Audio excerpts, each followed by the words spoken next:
नमस्कार, मेरा नाम है डॉक्टर पुरु धवन और आज इस वीडियो में हम बात करने वाले हैं जीएफआर के बारे में। क्योंकि बहुत सारे कमेंट आते हैं, वो पूछते हैं डॉक्टर साहब जीएफआर कम हो रहा है, हम क्या करें, जीएफआर कैसे बढ़ाएं, डॉक्टर साहब हमें बताइए। तो ये जीएफआर क्या है, कैसे निकालते हैं, इसके क्या मायने हैं और किडनी फेलियर पेशेंट को किन किन चीज़ों का ध्यान रखना चाहिए जीएफआर को बढ़ाने के लिए, इन सबको हम बात करने वाले हैं इस वीडियो के अंदर। तो शुरुआत करते हैं सबसे पहले जीएफआर से।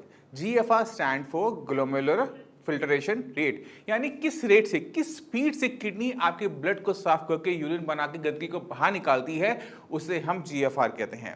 अब ये जो जीएफआर हम अपनी रिपोर्टों में देखते हैं, जब हम क्रिएटिनिन का टेस्ट करवाने जाते हैं, केएफटी करवाते हैं, तो एक वैल्यू आती है जिसके साथ लिखा होता है ईजीएफआर। ये ईजीएफआर क्या है, कैसे निकलता है, इसको भी समझना बहुत ज़्यादा ज़रूरी हो जाता है। तो आपने क्या करना है, आपने अपनी रिपोर्ट निकालनी है क्रिएटिनिन वाली और आपने इस साइट पर जाना है, ये है डावेटा। अगर आप गूगल पे सर्च करते हैं जीएफआर कैलकुलेटर, आपको बहुत सारी साइट्स मिल जाती है, बट मेरी पर्सनल फेवरेट ये वाली साइट है। यहाँ पर जाके आप क्रिएटिनिन की वैल्यू डालिए, एज डालिए और अपना जेंडर डालिए और कैलकुलेट दबाएंगे तो एक आपको जीएफआर की वैल्यू मिलेगी। जिन लोगों की रिपोर्टों के अंदर जीएफआर की वैल्यू पहले से है, वो इसे मैच कर रही होगी, और जिनकी रिपोर्टों में नहीं है जीएफआर की वैल्यू, वो उनकी जीएफआर यही निकलने वाला है। तो ये हमने कैसे निकाला, हमने क्रिएटिनिन की वैल्यू से एज के साथ निकालते हुए, जेंडर डालते हुए हमने एक एस्टिमेटेड जीएफआर निकाल लिया। अब ये ईजीएफआर का मतलब ई जो है ना, वो है एस्टिमेटेड। अब इससे फायदा क्या होता है और इसके नुकसान क्या है, दोनों को समझने की कोशिश करते हैं। ईजीएफआर से हम पेशेंट को कैटेगराइज कर सकते हैं कि उसकी सीकेडी की कौन सी स्टेज है। यानी अगर आपका जीएफआर 90 प्लस आता है, 90 प्लस आता है, तो आप किडनी फेलियर के पेशेंट या तो नहीं है, या फिर स्टेज 1 के किडनी फेलियर पेशेंट हो सकते हैं अगर यूरिन के अंदर प्रोटीन आ रहा है तो। इसी तरह से अगर हमारा जीएफआर डाउन होता है, 90 से नीचे जाता है, 60 के बीच में रहता है, तो उसे स्टेज 2 ग्रेड 2 टाइप का सीकेडी कहा जाता है। इसी तरह से अगर वो 60 और 30 के बीच में चला जाएगा तो हम क्या कहेंगे, स्टेज 3 हो गई। और इसी तरह से इसमें जैसे जैसे नीचे की तरफ हम जाएंगे, जीएफआर कम होता चला जाएगा, हमारी ग्रेड, हमारी स्टेज बढ़ती चली जाती है। अब इसको हम क्यों निकाल रहे हैं, वो इंपॉर्टेंट हो जाता है। मान लो कि आपकी उम्र है 18, आपका क्रिएटिनिन लेवल है 3, और एक एज है जिसमें एज है 80, वहां पर भी क्रिएटिनिन लेवल है 3। अब दोनों की स्टेज सेम होगी? नहीं होगी, क्योंकि जिनकी एज 80 है उनका क्रिएटिनिन लेवल 3 होने की वजह से उनकी स्टेज बढ़कर आएगी। इसी वजह से इसमें क्रिएटिनिन की वैल्यू और एज की वैल्यू को देखा जाता है। अब सवाल ये उठता है कि हमने तो जीएफआर कैलकुलेट करने के लिए ब्लड का सैंपल दिया था, ब्लड में कितनी गंदगी है वो हमने कैलकुलेट की थी, क्या ये बिल्कुल एक्यूरेट होता है? आंसर है नहीं। ये एस्टिमेटेड जीएफआर होता है, ये बहुत एक्यूरेट नहीं होता, ये किडनी की फंक्शनिंग के बारे में सही नहीं बता रहा होता, ये हमें इसकी एस्टिमेशन दे रहा होता है। तो हमने कभी भी इसको लेके सीरियस नहीं होना होता। अब दूसरा सवाल अक्सर पेशेंट ये उठ बैठते हैं कि डॉक्टर साहब मेरी लेफ्ट किडनी कितना काम कर रही है, मेरी राइट किडनी कितना काम कर रही है। लेफ्ट किडनी कितना काम कर रही है, राइट किडनी कितना काम कर रही है, उसको इस टेस्ट से हम जज नहीं कर सकते। उसके लिए डीटीपी रीनल स्कैन एक टेस्ट होता है, जिसके अंदर आयोडीन का एक आइसोटोप आपके ब्लड में डाला जाता है, और वो कितनी देर में आपकी बॉडी से बाहर निकला यूरिन के रास्ते, उसे कैलकुलेट किया जाता है मल्टीपल टाइम आपकी बॉडी की एक्सरे से फोटो लेकर। इससे आपका जो जीएफआर निकलता है वो कंपैरेटिवली इससे बहुत ज़्यादा एक्यूरेट होता है। अब सवाल उठ गया, हमें डीटीपी रीनल स्कैन करवाना चाहिए? तो इसका आंसर है, अगर आपका डॉक्टर कहे तभी हमें करवाना चाहिए, क्योंकि डीटीपी रीनल स्कैन के अपने नुकसान भी हैं। दो नुकसान है। पहला, हम आयोडीन का आइसोटोप यूज कर रहे होते हैं जो है नेफ्रोटॉक्सिक, यानी आपकी वो किडनी को एकदम खराब कर सकता है। आपकी सीकेडी एकेआई में कन्वर्ट हो सकता है, तो इसलिए इसे बहुत सोच समझ के करवाया जाता है, पहली चीज। दूसरी चीज, इसके लिए हमें बॉडी को कई बार एक्सरे से एक्सपोज देना पड़ता है, जो कि वैसे भी बॉडी के लिए हेल्दी नहीं होता। इसलिए जब तक डॉक्टर को ये ना लगे कि हमें डीटीपी रीनल स्कैन की जरूरत है, तब तक इस टेस्ट को एडवाइस नहीं किया जाता। अब चलते हैं सबसे main important part of video के ऊपर कि हम अपने जीएफआर को कैसे बढ़ाएं। तो अगर किसी ने भी अपना जीएफआर बढ़ाना है, तो ध्यान देने वाली बात यह है कि हमें जीएफआर बढ़ाने के लिए अपना क्रिएटिनिन वैल्यू को डाउन करना पड़ेगा, और क्रिएटिनिन वैल्यू को डाउन करने के लिए हमें एक काम बहुत इंपॉर्टेंटली करना पड़ता है, वो है अपनी किडनी की फंक्शनिंग को बढ़ाना।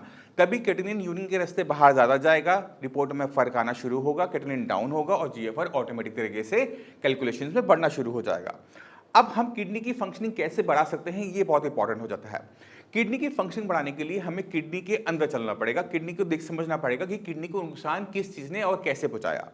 तो किडनी के केसेस के अंदर, सीकेडी के अंदर 80% जो केसेस होते हैं उनके अंदर पीछे जो कारण होता है या तो वो बीपी होता है या वो शुगर होता है। अब बीपी शुगर से जब किडनी खराब हो रही होती है तो दो टाइप के डैमेज अंदर और देखने को मिलते हैं। एक डैमेज वो होता है जहां पे किडनी के अंदर टिश्यू डेड हो चुका है, उसकी कोई चांस नहीं है रिवाइवल के। बट किडनी के अंदर कुछ हिस्सा ऐसा भी होता है जो इन्फ्लेम्ड होता है, जो बीमार होता है, जो अभी मरा नहीं है, परेशान जरूर चल रहा है, काम करना छोड़ दिया है बट जिंदा है। अब जब हम अपने बीमार किडनी के हिस्से पे काम करते हैं तो किस तरह से हमारा जीएफआर बढ़ता है उसको इन रिपोर्ट्स में आप देखो। तो आपने खुद देखा कि अगर जब हम किडनी पे काम करना शुरू करते हैं तो किडनी का बीमार हिस्सा काम पे वापस आना शुरू कर देता है, क्रिएटिनिन आपका डाउन होना शुरू हो जाता है, जीएफआर आपका बढ़ना शुरू हो जाता है।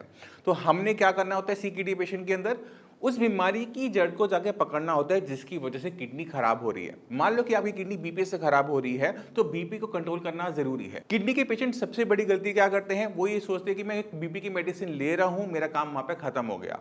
हमने ध्यान ये रखना होता है कि अगर बीपी की मेडिसिन ले भी रही हो तो भी आपको डेली बेसिस पे अपना बीपी चेक करना होता है और मेक श्योर करना होता है कि बीपी आपका कंट्रोल में है। क्योंकि सबसे बड़ी गलती यही लोग करते हैं कि सालों साल दवाइयां खाते रहते हैं, वो भी बिना चेक किए, और बीपी बढ़ाता है थोड़ा सा बढ़ा हुआ और थोड़ा थोड़ा किडनी का नुकसान होता रहता है। और जैसे जैसे किडनी का नुकसान आगे बढ़ेगा वैसे वैसे क्रिएटिनिन के लेवल बढ़ते चले जाते हैं और जीएफआर डाउन होना शुरू हो जाता है। अब जाने से पहले मैं चाहता हूं कि आप कुछ किडनी पेशेंट्स की वीडियोस को भी देख के जाएं, जिससे आपको समझ में आ जाएगा कि अगर हम सही तरीके से अपनी किडनी पे काम करना शुरू करते हैं, क्रिएटिनिन पे नहीं, किडनी पे काम करना शुरू करते हैं, तो क्रिएटिनिन अपने आप डाउन होता है, जीएफआर अपने आप बढ़ता है। नमस्कार, मेरा नाम है डॉक्टर पुरु धमन और आज हमारे साथ एक पेशेंट है जिनका नाम है मकसूद अली। मकसूद अली जी, कहाँ रहते हो? यूपी में रहती है सर। यूपी में कहाँ पर? रामपुर। रामपुर। अच्छा, आपको यहाँ से ट्रीटमेंट शुरू हुए कितना टाइम हुआ है? 15 दिन हो गए। और 15 दिन पहले क्रिएटिनिन लेवल कितना था? 15 दिन पहले था 10-11। 10-11। तब डॉक्टर ने क्या बोला था, क्या करना है? डॉक्टर ने तो ढिलाई कहा था। डायलिसिस के लिए बोला जी, था। जी। शरीर में उस समय क्या दिक्कत हो रही थी? शरीर में तो परेशानी थी, बताओ क्या हो रही थी? चलने फिरने की भी थी, हाँ, सांस लेने की भी थी, हाँ। सभी चीज की परेशानी लगती थी मुझे तो। सूजन तो नहीं थी? सूजन भी थी सर, सूजन भी थी। पैरों पे सूजन भी थी। अब 15 दिन में क्या बदलाव आया? पहले 15 बताओ क्रिएटिनिन लेवल कितना हो गया? 15 दिन में सर इतना बदलाव आया कि मुझे तो आधा आधा लगा, आधा बदलाव हो गया। आधा बदलाव हो जी, गया। जी। अभी क्रिएटिनिन लेवल कितना आ रहा है? अब वो 6 आ रहा है। 6 आया। जी। तो 11 से क्रिएटिनिन लेवल 6 आ गया 6 15 दिन के अंदर। 15। शरीर में और क्या बदलाव हुए? ताकत भी लग रही है शरीर में, अब हम्म, खून भी बढ़ा हुआ लग रहा है, सभी चीज से स्वास्थ्य लग गया। कहीं से बीमार लग रहे अपने आप को महसूस ना, कर मैं रहे तो हैं? कोई महसूस नहीं करता हूँ सर। तो 15 दिन के अंदर भी क्रिएटिनिन लेवल 11 से 6 आ सकता है, मगर उसके लिए आपको थोड़ी सी मेहनत करनी पड़ती है, जैसे मकसूद जी ने करी। आपको अपना खाना पीना भी बदलना पड़ेगा, अपनी मेडिसिन का भी ध्यान रखना पड़ेगा, अपना बीपी शुगर का भी ध्यान रखना पड़ेगा। पेशेंट अगर सही तरीके से चलता है तो 15 दिन भी बहुत होते हैं पेशेंट को डायलिसिस से निकालने के लिए। तो बाकी जो पेशेंट हैं किडनी के, उनको कुछ कहना चाहोगे? मैं तो साहब यही कहना चाहूंगा कि इधर आधर भटकने के बजाय यहाँ से दबल है। चलिए, धन्यवाद आपका। मैं उम्मीद करता हूँ इस वीडियो में आप काफी कुछ समझ गए। आपने पेशेंट से भी मिल लिया, फिर भी कोई डाउट हो मैं अवेलेबल हूँ, डॉक्टर की टीम अवेलेबल है, मिलते रहेंगे हम। ठीक है, चलिए, ठीक है सर।